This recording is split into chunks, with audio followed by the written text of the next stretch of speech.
Hi everybody, it's me, Nelson Beltijar from the VillaBelt Institute, home of the Health, Wellness, and Fitness Professionals Network. Some of you are aware that I got into a very bad car accident near the end of 2012 where a car ran a stop sign and basically T-boned my car and annihilated it.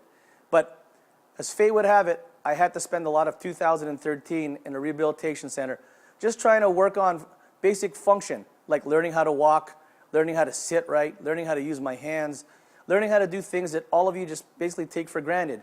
But I was lucky enough to meet Sarah Phillips, registered physiotherapist, and if it wasn't for her, I wouldn't be back on my feet where I am today.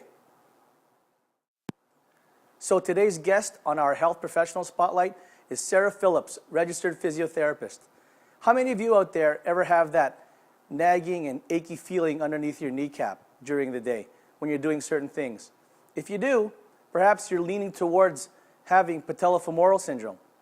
Here's Sarah Phillips outlining the basic signs and symptoms and the possible treatments and prevention that you could do if you're en route to having patellofemoral syndrome.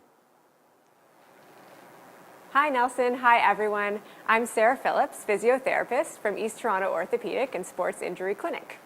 And I'm here to discuss a common knee problem called patellofemoral syndrome. So patellofemoral syndrome, some signs and symptoms are a dull ache underneath the kneecap, commonly worse with going downstairs, squatting, or after prolonged sitting. Patellofemoral pain usually gets better with simple treatments such as physiotherapy and exercise. Some general exercise tips for this condition are strengthening of the hip muscles, so especially the gluteus medius muscles, as well strengthening the quadriceps, focusing on the vastus medialis or the inner quadriceps, and stretching of the structures that are tight on the outside of the knee, especially the iliotibial band. One way you can stretch the iliotibial band is to use a foam roller and to roll on the outside of the thigh in order to stretch these structures. Hi, so I'd like to show you how to use the foam roller in order to stretch the iliotibial band or the tight structures on the outside of your thigh.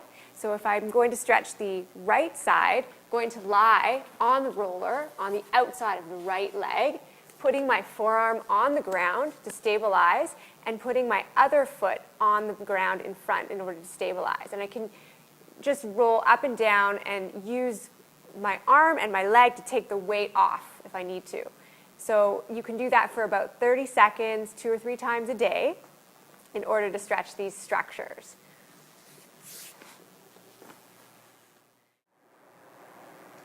A physiotherapist might also use manual therapy techniques in order to treat this condition, some of which include soft tissue release, myofascial release, medial patellofemoral joint glides, and taping techniques, as well as they may recommend a patellofemoral joint stabilization brace in order to reduce symptoms until full muscle balance is restored.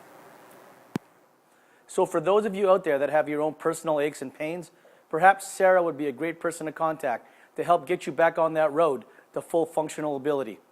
I'm Nelson Beltijar from the VillaBelt Institute, home of the Health, Wellness, and Fitness Professionals Network. I wish you all huge success.